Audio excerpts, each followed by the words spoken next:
Welcome to focus Anant news. ముందుగా bulletin లో headlines చూద్దాం.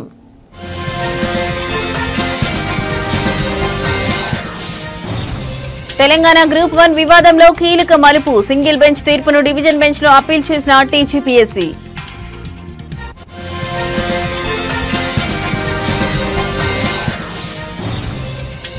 పోలీస్ శాఖలో ఖాళీలపై తెలంగాణ హైకోర్టులో పిల్. మంజూరైన పోస్టులను కూడా భర్తీ చేయలేని పిటిషన్.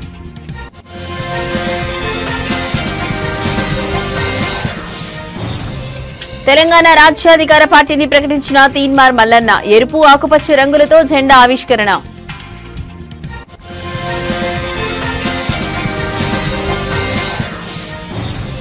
లిక్కర్ కేసులో మరో మలుపు. మిథున్ రెడ్డిని కస్టడీకి ఇవ్వాలని కోరుతూ సిట్ పిటిషన్.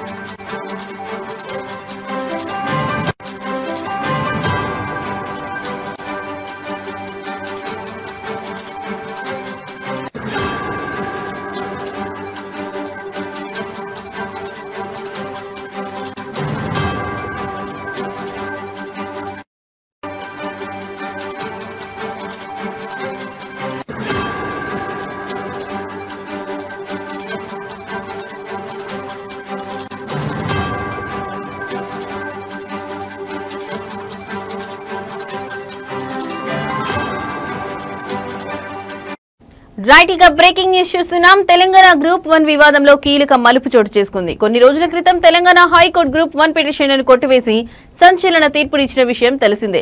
మెయిన్స్ పరీక్ష పేపర్లను రీవాల్యుయేషన్ చేయాలని టీజీపీఎస్సీని ఆదేశించింది. రీవాల్యుయేషన్ ఆధారంగా ఫలితాలు వెల్లడించాలని ఆదేశించింది.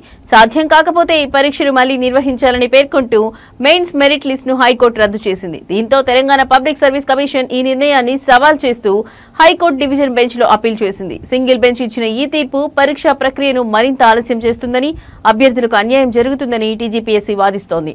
దీంతో ఈ నిర్ణయాన్ని సవాల్ చేస్తూ డివిజన్ బెంచ్ లో అప్పీల్ దాఖలు చేసింది.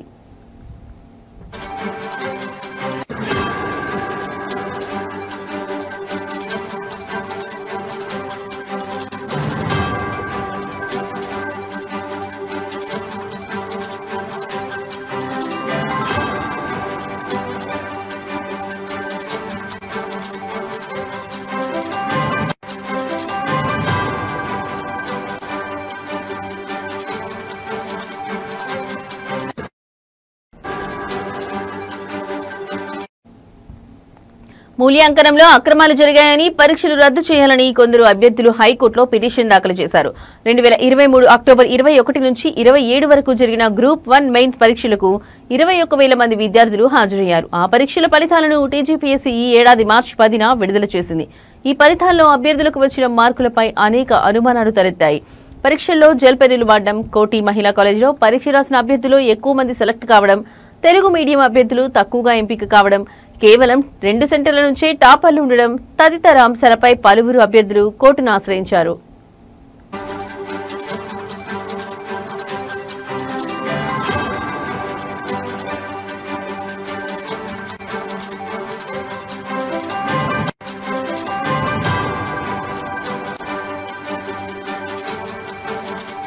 పరీక్షలు రద్దు చేయొద్దని కోర్టులో పిటిషన్ వేసిన ఉద్యోగాలకు ఎంపికలైన అభ్యర్థులు ఇప్పటికే ఇరువురి పిటిషన్లపై వాదనలు విన్న న్యాయస్థానం తెలంగాణ హైకోర్టు మెయిన్స్ పరీక్షలు మళ్లీ నిర్వహించాలని తుది తీర్పును వెల్లడించింది. కాగా 563 గ్రూప్ 1 పోస్టుల భర్తీకి నియామక పరీక్ష నిర్వహించింది. 10th మార్చ్ మార్క్స్ ను అభ్యర్థుల లాగిన్ ఐడీలకు పంపించింది. వచ్చిన మార్కులపై అభ్యంతరాలుంటే రీకౌంటింగ్ అవకాశం ఇచ్చింది సర్వీస్ కమిషన్. మార్చి 24 వరకు రీకౌంటింగ్ కు అవకాశం ఇచ్చిన సర్వీస్ కమిషన్ ఈ ఏడాది మార్చి 30న జనరల్ ర్యాంకింగ్ లిస్టు విడుదల చేసింది.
రైట్ ఇక బ్రేకింగ్ న్యూస్ చూస్తున్నాం. తెలంగాణ పోలీస్ శాఖలో మంజూరైన పోస్టులు భర్తీ చేయడం లేదని హైకోర్టులో పిటిషన్ దాఖలైంది. ఈ మేరకు ఇవాళ ఆ పిటిషన్ పై ధర్మాసనం విచారణ చేపట్టింది. విచారణ సందర్భంగా పిటిషనర్ తరఫు న్యాయవాది తన వాదనలు వినిపిస్తూ 3 ఏళ్లుగా పోస్టుల భర్తీకి ఎలాంటి నోటిఫికేషన్ జారీ చేయలేదని కోర్టుకు విన్నవించారు. పోలీస్ శాఖలో వీలైనంత త్వరగా భర్తీలను ఖాళీలను పూర్తి చేయాలని దేశ అత్యున్నత న్యాయస్థానం సుప్రీంకోర్టు స్పష్టమైన ఆదేశాలు జారీ చేసినప్పటికీ రాష్ట్ర ప్రభుత్వం నిర్లక్ష్యంగా వ్యవహరిస్తోందని తెలిపారు. ఈ క్రమంలోనే ధర్మాసనం ప్రభుత్వం తరఫు లాయర్కు కౌంటర్ దాఖలు చేయాలని ఆదేశించారు. కేసులో తదుపరి విచారణను 2 వారాలకు వాయిదా వేశారు.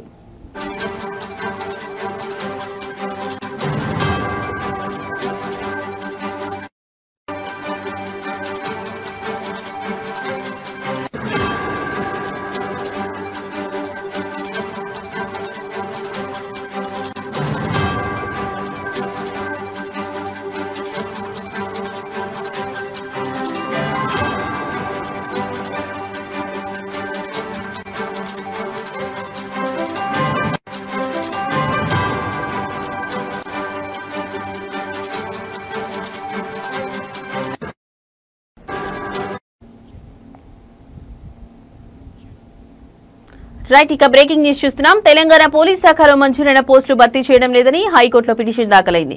ఈ మేరకు ఇవాళ ఆ పిటిషన్ పై ధర్మాసనం విచారణ చేపట్టింది. విచారణ సందర్భంగా పిటిషనర్ తరఫు న్యాయవాది తన వాదనలు వినిపిస్తూ 3 ఏళ్లుగా పోస్టుల భర్తీకి ఎలాంటి నోటిఫికేషన్ జారీ చేయలేదని కోర్టుకు విన్నవించారు. పోలీస్ శాఖలో వీలైనంత త్వరగా ఖాళీలను భర్తీ చేయాలని దేశ అత్యున్నత న్యాయస్థానం సుప్రీంకోర్టు స్పష్టమైన ఆదేశాలు జారీ చేసినప్పటికీ రాష్ట్ర ప్రభుత్వం నిర్లక్ష్యంగా వ్యవహరిస్తోందని తెలిపారు. ఈ క్రమంలోనే ధర్మాసనం ప్రభుత్వం తరఫు లాయర్కు కౌంటర్ దాఖలు చేయాలని ఆదేశించారు. కేసులో తదుపరి విచారణను 2 వారాలకు వాయిదా వేశారు.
రైట్ ఇక బ్రేకింగ్ న్యూస్ చూస్తున్నాం. తీన్మార్ మల్లన్న అలియాస్ చింతపండు నవీన్ కుమార్ తన కొత్త రాజకీయ పార్టీని అధికారికంగా ప్రకటించారు.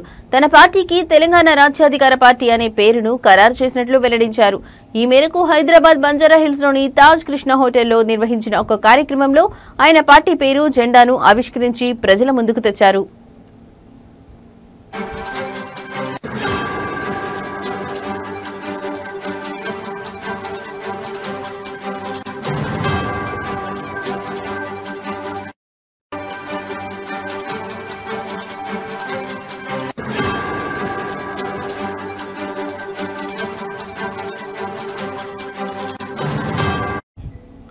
ఈ సందర్భంగా పార్టీ జెండాను కూడా పరిచయం చేశారు. పార్టీ జెండాను 2 రంగులతో రూపొందించారు. జెండా పై భాగంలో ఎరుపు రంగు, కింది భాగంలో ఆకుపచ్చ రంగు ఉన్నాయి.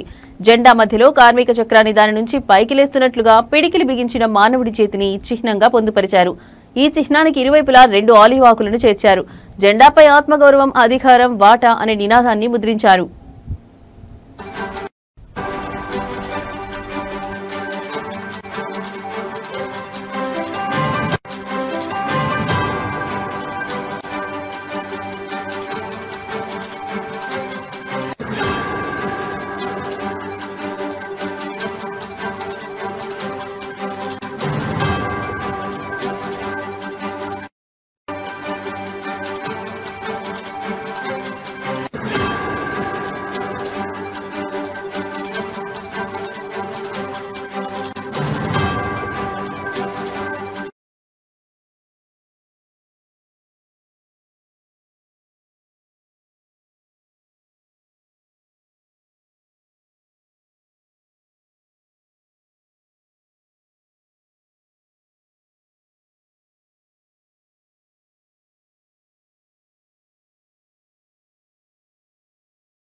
రైట్, ఇక బ్రేకింగ్ న్యూస్ చూస్తున్నాం. ఆంధ్రప్రదేశ్ మద్యం కుంభకోణం కేసులో దర్యాప్తు ముమ్మరంగా సాగుతుంది. ఈ కేసులో A4 నిందితుడిగా ఉన్న ఎంపీ మిథున్ రెడ్డిని తమ కస్టడీకి అప్పగించాలని కోరుతూ ప్రత్యేక దర్యాప్తు బృందం సిట్ కోర్టులో పిటిషన్ దాఖలు చేసింది. ఈ పరిణామం కేసులో మరో కీలక మలుపుగా మారింది.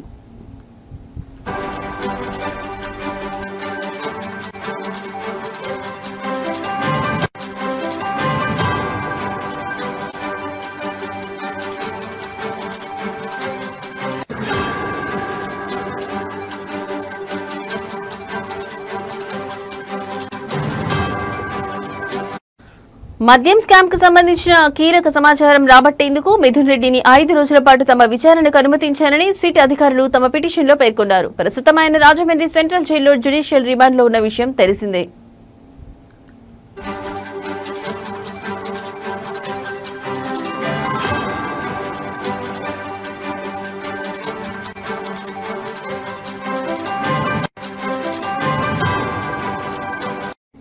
ఇటీవల జరిగిన ఉపరాష్ట్రపతి ఎన్నికల్లో ఓటు హక్కు వినియోగించుకునేందుకు ఎంపీ మిథున్ రెడ్డి కోర్టును ఆశ్రయించారు. దీంతో ఆయనకు న్యాయస్థానం షరతులతో కూడిన బెయిల్ మంజూరు చేసింది. ఎన్నికల్లో ఓటు వేసిన అనంతరం సెప్టెంబర్ 11వ తేదీ సాయంత్రం 5 గంటలలోపు తిరిగి రాజమండ్రి సెంట్రల్ జైల్లో లొంగిపోవాలని కోర్టు ఆదేశించడంతో ఆయన లొంగిపోయారు.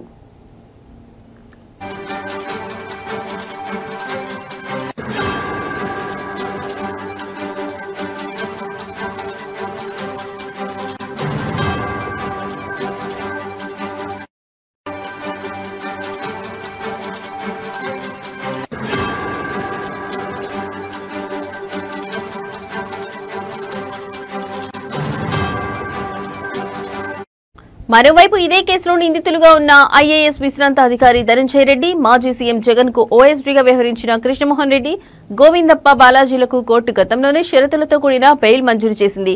అయితే ఈ కేసులో ప్రధాన నిందితుడిగా ఆరోపణలు ఎదుర్కొంటున్న కసిరెడ్డి రాజశేఖర్ రెడ్డికి మాత్రం బెయిల్ లభించలేదు. కాగా ఈ కుంభకోణంలో భాగంగా ఇప్పటికే భారీ మొత్తంలో నగదు, ఆస్తులను అధికారులు జప్తు చేశారు. సిట్ పిటిషన్పై కోర్టు ఎలా స్పందిస్తుందనేది ఇప్పుడు ఆసక్తికరంగా మారింది.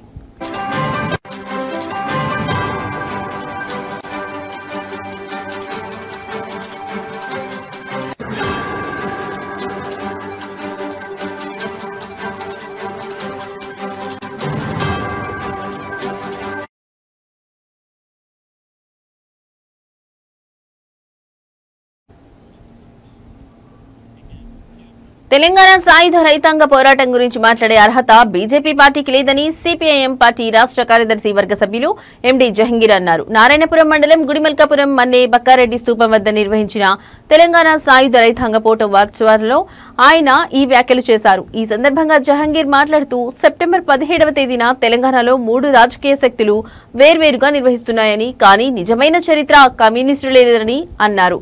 నైజాం నవాబు లొంగిపోవడానికి, తెలంగాణ భారత్లో విలీనం కావడానికి ప్రధాన కారణం కమ్యూనిస్టుల సాయుధ పోరాటమేనని ఆయన స్పష్టం చేశారు. కాంగ్రెస్ పార్టీ తమ వల్లే విలీనమైందని గొప్పలు చెప్పుకుంటోందని, కానీ నైజాంకు వ్యతిరేకంగా కాంగ్రెస్ ఎప్పుడు పోరాడలేదని విమర్శించారు. నైజాంకు వ్యతిరేకంగా ఆర్ఎస్ఎస్ ఒక్క ఫోటో కానీ, ఒక్క పోరాటం కానీ, ఒక్క ప్రకటన కానీ చేసిన దాఖలాలు లేవని విమర్శించారు. కమ్యూనిస్టు పార్టీ వారసులం తామేనని, తమకు మాత్రమే ఈ పోరాటాన్ని జరుపుకునే అర్హత ఉందని ఆయన నొక్కి చెప్పారు. ఈ కార్యక్రమంలో పార్టీ నాయకులు, కార్యకర్తలు పెద్ద ఎత్తున పాల్గొని కార్యక్రమాన్ని విజయవంతం చేశారు. ఇదే కాదు, దేశవ్యాప్తంగా భూ సంస్కరణల్ని తీసుకురావాలని చెప్పని కమ్యూనిస్టులు ఏదైతే పోరాటం చేశారో ఆ పోరాటాన్ని ప్రభుత్వం అంగీకరించక తప్పలేదు. అయినా కాంగ్రెస్ ప్రభుత్వం ఒప్పందం చేసుకున్నటువంటి పరిస్థితుల్లో దేశవ్యాప్తంగా భూ సంస్కరణలు కేవలం నామాత్రంగానే అమలు చేసింది. అది కమ్యూనిస్ట్ పార్టీ అధికారంలో ఉన్నటువంటి బెంగాల్, కేరళ, త్రిపురల్లో లక్షలాది ఎకరాల భూములు పంచడం జరిగింది. దాని తర్వాత జమ్మూ కాశ్మీర్లో ఫరూక్ అబ్దుల్లా ముఖ్యమంత్రిగా ఉన్నప్పుడు అక్కడ భూములు పంచడం జరిగింది తప్ప ఎక్కడ కూడా దేశవ్యాప్తంగా భూ సంస్కరణ చేసినటువంటి పరిస్థితి లేదు. కాంగ్రెస్ మాట తప్పింది కమ్యూనిస్టులతో ఏదైతే ఒప్పందం చేసుకున్నారు. ఇక రెండో విషయం ఏంటంటే, ప్రవీణ్ పగడాల మరణంపై ఏపీ హైకోర్టు చీఫ్ జస్టిస్ తో మాట్లాడారని ప్రజాశాంతి పార్టీ అధ్యక్షుడు కెఏ పాల్ అన్నారు. ప్రవీణ్ పగడాల మరణం ప్రమాదమని ప్రభుత్వ అడ్వకేట్ చేసిన వాదనను తాను ఖండించానని ఆయన తెలిపారు. విజయవాడలోని హోటల్ ఐలాపురంలో నిర్వహించిన విలేకరుల సమావేశంలో కెఏ పాల్ మాట్లాడారు. మద్యం తాగి యాక్సిడెంట్ అయితే చనిపోయాడని ముఖ్యమంత్రి చంద్రబాబు నాయుడు మాట్లాడడం అవివేకం అని కెఏ పాల్ విమర్శించారు. ఒక ముఖ్యమంత్రిగా తండ్రి స్థానంలో ఉన్న చంద్రబాబు యాక్సిడెంట్ ను స్వయంగా చూసినట్లు మాట్లాడడం సరికాదన్నారు. ప్రవీణ్ పగడాల యాక్సిడెంట్ లో చనిపోవడం మీరు కళ్ళతో చూశారా? చంద్రబాబు సమాధానం చెప్పాలి అని డిమాండ్ చేశారు. ప్రవీణ్ పగడాల కేసులో సీబీఐ విచారణ కోరానని, ఈ కేసులో ఇంకా ఎన్నో నిజాలు బయటపడాల్సి ఉందని పాల్ అన్నారు. సీసీటీవీ ఫుటేజ్లను మాయం చేశారని ఆరోపించారు. సూపర్ 6 పథకాల గురించి మాట్లాడితే నాలుక అని వదిలేస్తున్నారు. ఆ తర్వాత మాట్లాడే దమ్ము చంద్రబాబుకి లేదా అని ప్రశ్నించారు. అవకాశం ఉంటే ప్రవీణ్ పగడాల కుటుంబ సభ్యులకు ఓదార్పు ఇవ్వాలి, కానీ పిచ్చివాగుడు వాగకూడదని హితవు పలికారు.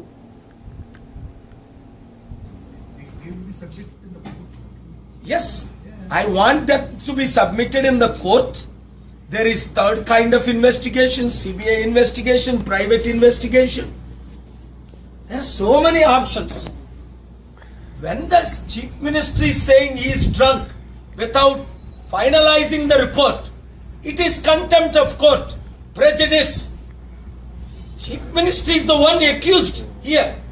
That cannot time లేదు. ఒక ఉప ముఖ్యమంత్రిగా ఉండి ఇలాంటి బ్రతుకులు ఎందుకయ్యా మీకు? పైన దేవుడు ఉన్నాడు, తప్పించుకోలేరు. భూమి మీద నేనున్నాను, కేఏ పాల్, తప్పించుకోలేరు. ప్రజలు చూస్తున్నారు, తప్పించుకోలేరు.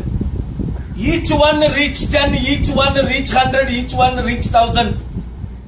అందుకనే 2 తెలుగు రాష్ట్రాల్లో దేశంలో న్యాయం జరగాలంటే జూబిలీ హిల్స్ లో ఇప్పుడున్న 3 పార్టీల్ని చిత్తుగా ఓడించి ప్రజాశాంతి పార్టీని గెలిపించండి. శనివారం ఉదయం 10 గంటలకు బూత్ కమిటీలుగా ఉంటానన్న వారు జూబిలీ హిల్స్ బై ఎలక్షన్ లో. ప్రధాని నరేంద్ర మోడీ జన్మదినోత్సవం, విశ్వకర్మ జయంతి ఒకే రోజు రావడంతో భారతీయ జనతా ఓబీసీ మోర్చా ఆధ్వర్యంలో అమరావతిలో విశ్వకర్మ యజ్ఞ మహోత్సవాన్ని ఘనంగా నిర్వహించారు. ఈ సందర్భంగా ఏపీ బీజేపీ అధ్యక్షుడు మాధవ్ మాట్లాడుతూ అమరావతిలో విశ్వకర్మ విగ్రహాన్ని ఏర్పాటు చేస్తామని హామీ ఇచ్చారు. ప్రధాని మోడీ శంకుస్థాపన చేసిన ఉద్దండరాయునిపాలెంలో ప్రత్యేక యాగం నిర్వహించారు. ఈ సందర్భంగా మాధవ్ మాట్లాడుతూ అమరావతిలో భవ్యమైన రాజధాని నిర్మాణం జరుగుతుందని అన్నారు. ప్రధాని మోదీ వివిధ ప్రాంతాల నుంచి మట్టి నీరు తీసుకువచ్చి శంకుస్థాపన చేశారని, ఇది మన సాంప్రదాయమని, భగవంతుడి ఆశీస్సులతో రాజధాని నిర్మాణం పూర్తవుతుందని ఆయన పేర్కొన్నారు. విగ్రహానికి దండేయటానికి కారణం ఇవాళ హైదరాబాద్ విమోచన దినోత్సవం. మన దేశానికి స్వతంత్రం 1947 ఆగస్టు 15 రావటం జరిగింది. కానీ నిజమైన స్వతంత్రం సెప్టెంబర్ 17, 1948లో రావటం జరిగింది. దేశంలో మధ్య భాగమైన హైదరాబాద్ ఆ రోజు కర్కశ నిజాములు అలాగే అత్యంత క్రూరమైన రజాకర్లు ఆ ప్రాంతాన్ని స్వయం ప్రతిపత్తి కలిగిన దేశంగా ప్రకటించాలని ఒక కుట్ర చేయటం, ఆ ప్రాంతంలో రజాకర్ల యొక్క అల్లర్ల కారణంగా మన తెలంగాణ బిడ్డలు ఏ విధంగా అల్లలాడిపోయారో, ముఖ్యంగా మరాఠ్వాడా రీజియన్ అలాగే కర్ణాటక అలాగే హైదరాబాద్ ప్రాంతాన్ని అంతా కూడా ఒక ప్రత్యేక దేశంగా చేయాలి అని చెప్పి ఆలోచన కూడా ఆ రోజు చేయటం జరిగింది. దాని వ్యతిరేకంగా సర్దార్ పటేల్ అనే ఒక వ్యక్తి నిలబడటం జరిగింది. నిజంగా సర్దార్ పటేల్ గాని లేకపోతే సెప్టెంబర్ 17 సాధ్యమయ్యేది కాదు. నెహ్రూ గారు ఈ దేశంలో లేని సమయంలో ఆయన కల్నల్ చౌదరి గారికి ఆయన పిలిపించి ఆపరేషన్ పోలో నేపథ్యంలో మన హైదరాబాద్ ఇవి ఇప్పటి వరకు ఉన్న బులెటిన్ అప్డేట్స్. మరో బులెటిన్ తో మళ్ళీ కలుద్దాం. నమస్తే.